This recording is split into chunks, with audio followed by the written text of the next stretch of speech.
So we learned matrix multiplication was this weird thing and why it's set up the way that it is, where we turn a row sideways and multiply each element by the corresponding elements in the column. And we know that the middle two numbers, when we're multiplying, if the dimensions of our first matrix is 3 by 2 and our second matrix is a 2 by 4, you can multiply those together because the columns of the first one match with the rows of the second one. And then the size of your answer, in this case, would be the 3 by 4 on the outside. So what we're going to look at today is how does this setup actually work, and why does it work for different kind of real life situations. So here's our first example. We've got a sports company that supplies balls, bats, and gloves to different stores. And so here we have our first store P, Q, R, and S, and how many balls, bats, and gloves that they've ordered. We also know that balls cost $8 each, $30 for bats, and $75 for gloves. So we're going to start by just writing the order as a matrix A. Basically what's going to happen is this right here is going to be your matrix. You're taking your chart and turning it into a matrix. Now what we're going to do, because matrix A, it's going to be 4 rows, 3 columns, so 4 by 3, 70, 30, 22, 60, 20, 19, 24, 12, 15, 40, 70, and 50. But what we're going to do in this situation, because it really matters what the labels stand for. So we're just going to, off the side here, write P, Q, R, and S, so we remember that those are our stores.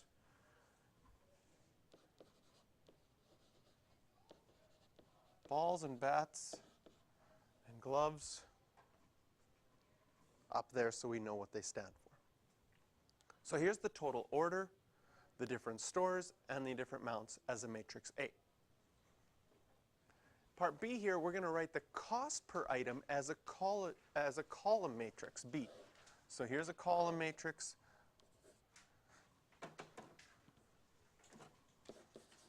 B equals, and when we set it up, this is where the real life situations, it becomes really important to look at all of our matrices. We're going to have to set up a column matrix for balls, bats, and gloves.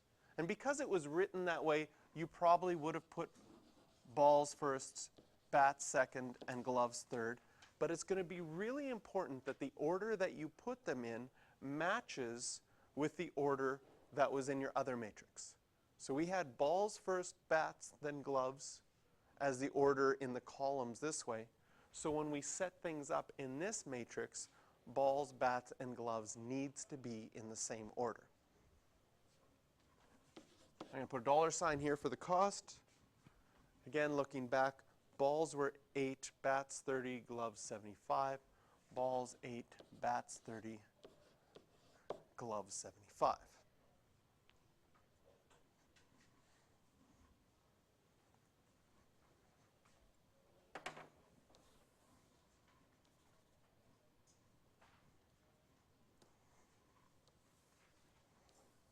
Whoa.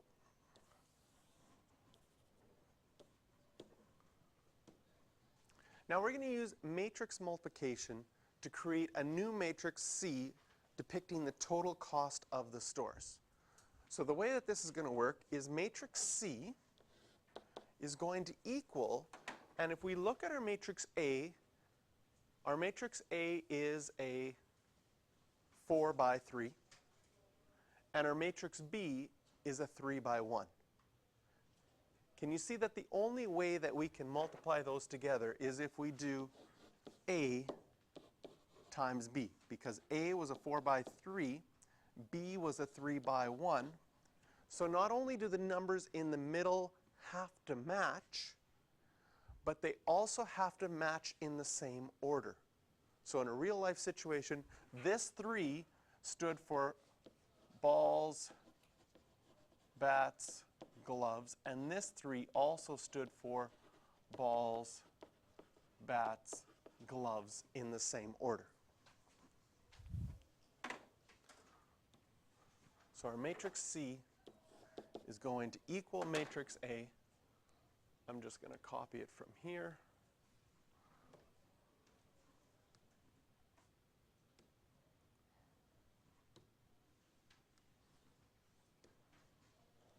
There's our matrix A. I don't need all of that.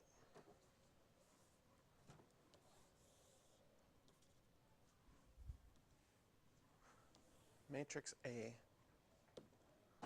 times by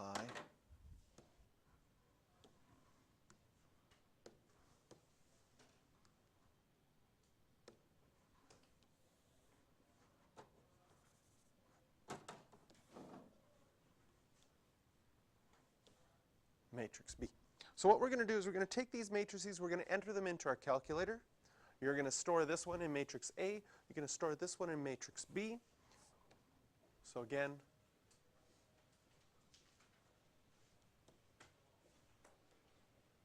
your matrix button is right there. Go over to edit. Matrix A was a 4 by 3.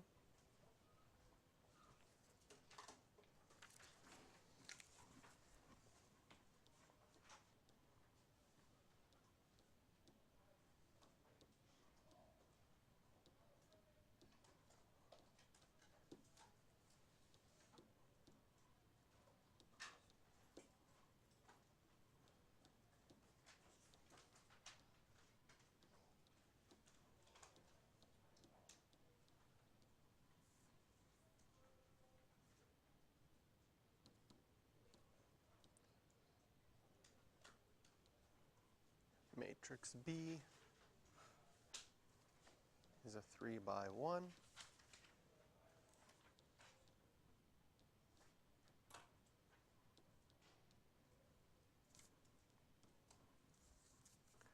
And now with our calculator, we can go matrix A times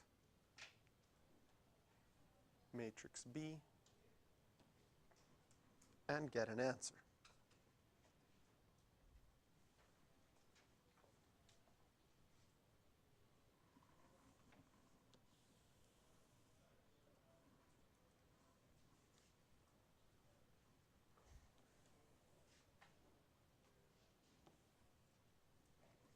Now, since matrix A was a 4 by 3 and matrix B was a 3 by 1, we get our answer here,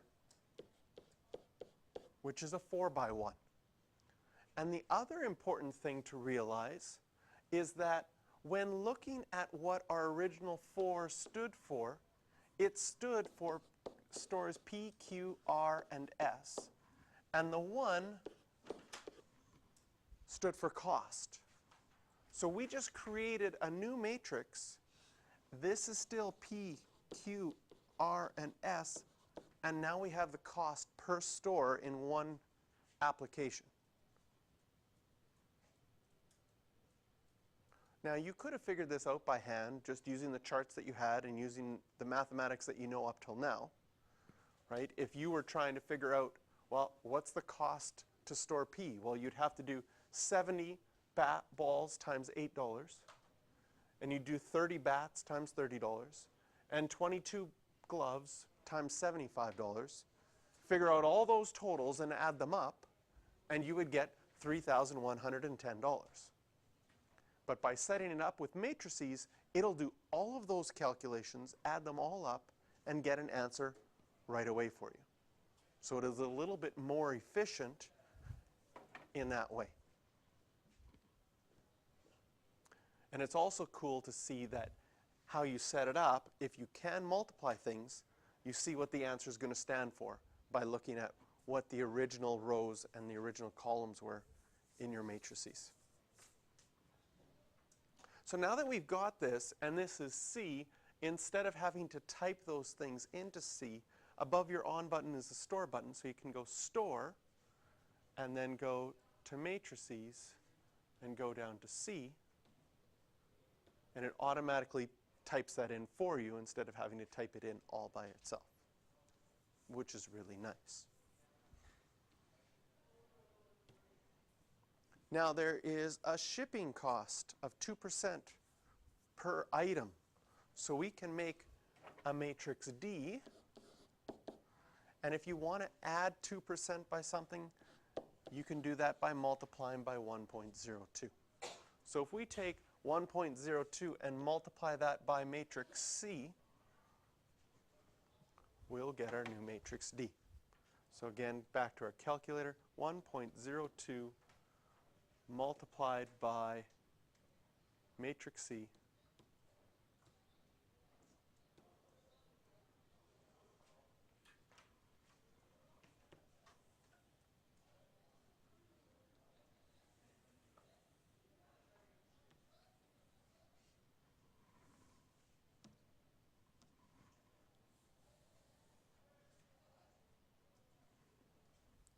will give us our new amount with our shipping cost. And since we called this matrix D, we may as well store it as matrix D so it's in there. So if we have to do some more math with that later, we have that stored.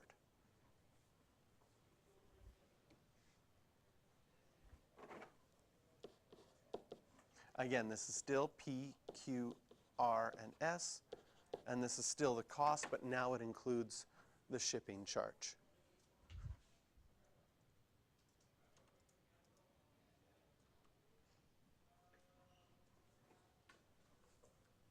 So what is the amount owed by each store? Well, that is right here. That's how much each store is going to owe them.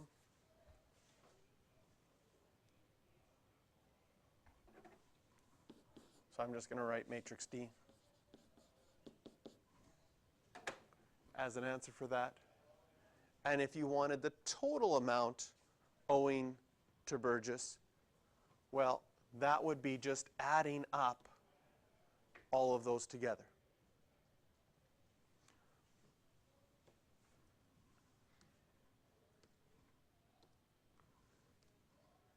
So if I take those totals that we had before with the shipping, and I just took those numbers and added them up to get a total, then I would find out the total amount owing to them. If I wanted to use a matrix to do that for me, you could multiply this by 1, 1, 1, 1, 1. So I would turn it and multiply and add. This is a 1 by 4, and this is a 4 by 1. That would give you an answer. That's a 1 by 1. And that would be the total, adding them all up.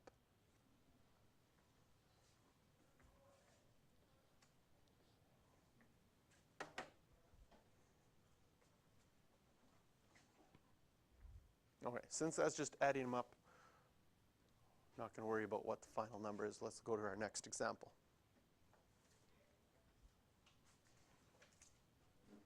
So again, we've got some data here. Virus hits the students at school. Nurse Bertha discovers the students are either sick, well, or carriers. And she finds the following percentages of students. So we can just put square brackets around this so we don't have to retype it or rewrite it in our notes, and we can call that matrix A.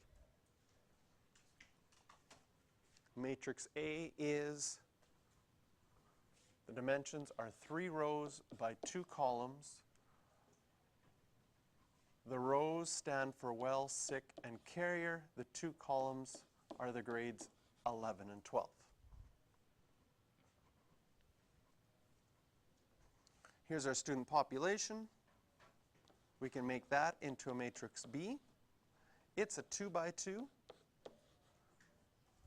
Here the 2 stands for 11s and 12s, and the second 2 stands for males and females.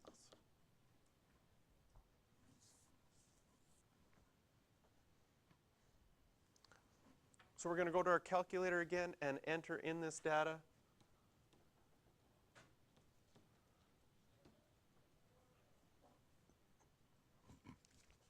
So our matrix A is now a 3 by 2. And for the most part, when I change my matrices, I don't delete them or get rid of them. I just type over top of them. So by changing the dimensions, it already gets rid of some of the data. And now I can just type over top. I'm going to change all my percentages here to decimals.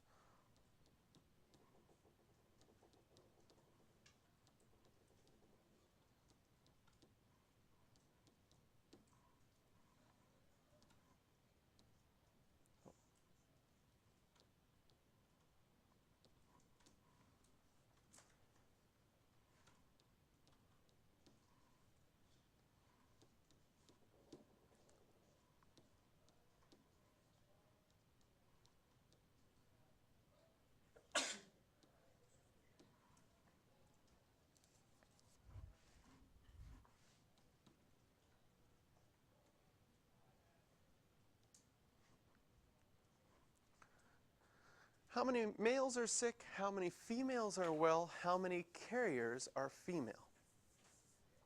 Well, if we look at the data that we have right now, we don't have any charts that look at males and sick or females and carriers. There's nothing set up that way. But if we look at the matrices that we have, the question that we come up with is if we can multiply our matrices together and the data matches up, and what I mean by the data matches up is that here I can multiply A times B because A is a 3 by 2 and B is a 2 by 2. So mathematically, because these numbers are the same, I will get an answer. But in a word problem, that answer will only make sense if those numbers are the same and they mean the same things.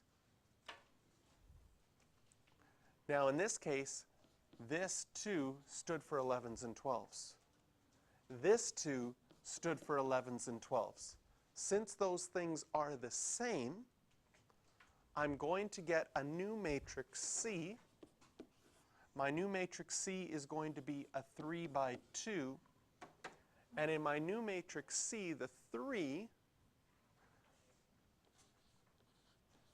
is going to be the well-sick carrier from the 3 there.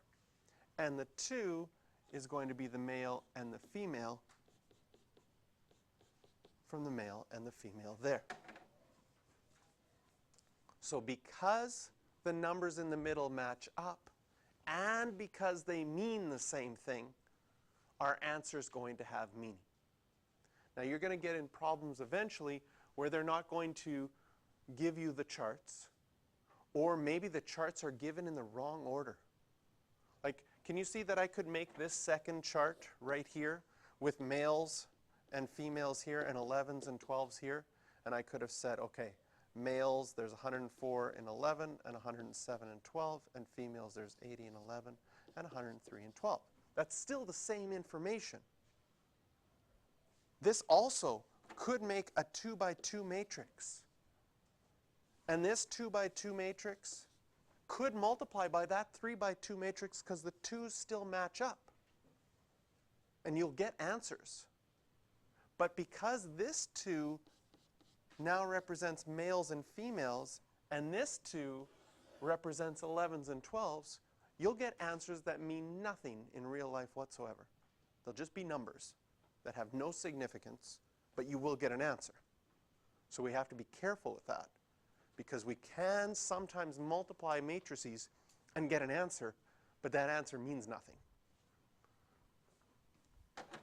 So now if we go to our calculator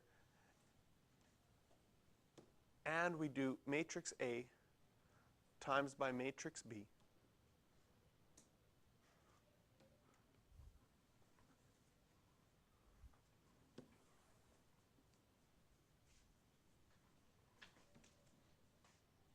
and I'm going to put that on this page here.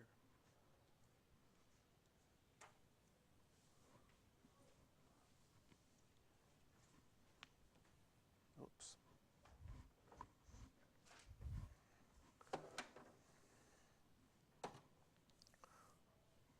We get the following answer. It has some decimal places because we were working with percentages. But what we wrote before, if this is our matrix C, this stood for well, sick, and carrier, and now this stood for males and females. How many males are sick? Well, from here, 79.2 is not, I guess 79 could be really sick, and one guy's like just a bit sick, but doesn't know it yet. I'm not sure. But we'll say 79 because we're talking about people. How many females are well? About 38. And how many carriers are female? About 76.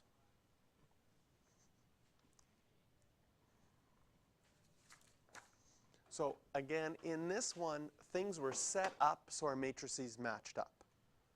But often you'll just be given raw data and you have to create your own matrices. And how you create your first one is going to determine how you create your second one.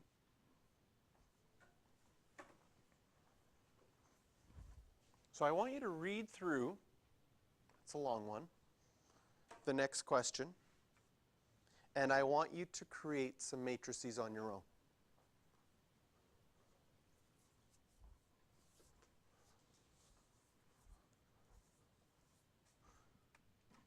When setting up your first matrix, how many people set it up this way with your budget, economy, executive, and presidential going up and down this way? Okay, how many people set it up with the budget, economy? Okay, both are going to work. I'm just going to put those values in. Now, what happens next, because you know how many they make each day, the next matrix that you make is going to be different depending on how you made the first matrix. So for me, because I put my budget, economy, executive, and presidential here, I need to put them across in my columns. If you did it the other way, you would have made a column matrix for your next one, right? Because what this creates is here I have a 4x4 where the number of rows is my beep. And here I have a 1x4 where my columns is my beep. You're going to watch this video later and wonder if this was edited because I was swearing or something, maybe. So when we multiply, the only way that we can multiply is if we multiply b times a, because my b is a 1x4 where this is beep, and my a is a 4x4, and this first 4 is my beep. And these things need to match up and be the same. If you did it the other way, you would have had a times b in order for it to work. Now when I multiply these together, I get a 1x4. The 1 stood for the per day, and the 4 for the transistors, capacitors, connectors, and diodes. If you would have done it the other way, your answer would have been a column matrix, but it would still all have the same numbers.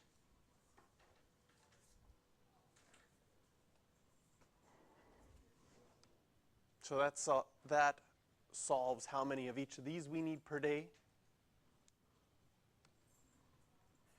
Now, during September and August, production is increased by 40%. How many budget, economy, executive, and presidential models are produced during these months? Well, our matrix B was our per day for each of those models. And now we need to multiply each of those by 1.4. Again, adding by 40%, the 1 is what you had before, and adding the 40% makes it 1.4.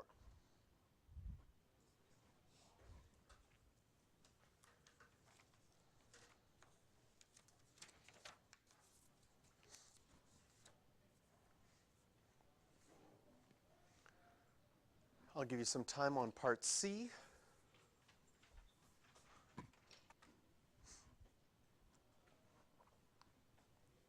So depending on what you have, you're either going to need to set up another row matrix or a column matrix. For what I've done, my matrix B was a 1 by 4, where this was my beep. So I'm going to need to use matrix E, where I have 4 rows.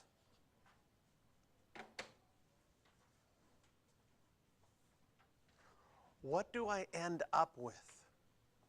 Well, my matrix B was per day here, and my matrix E was hours right here. So now I get a 1 by 1 matrix, but it has a very important number because it's the hours per day that I need.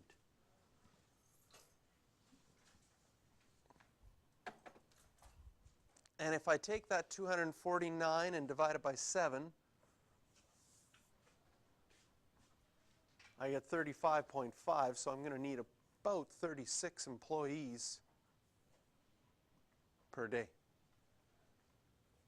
And if I increase things by 40% in August and September, I would have to take that number of 35 and multiply it by 40%.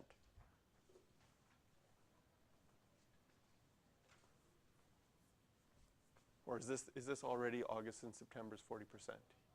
Yes, I think it might be.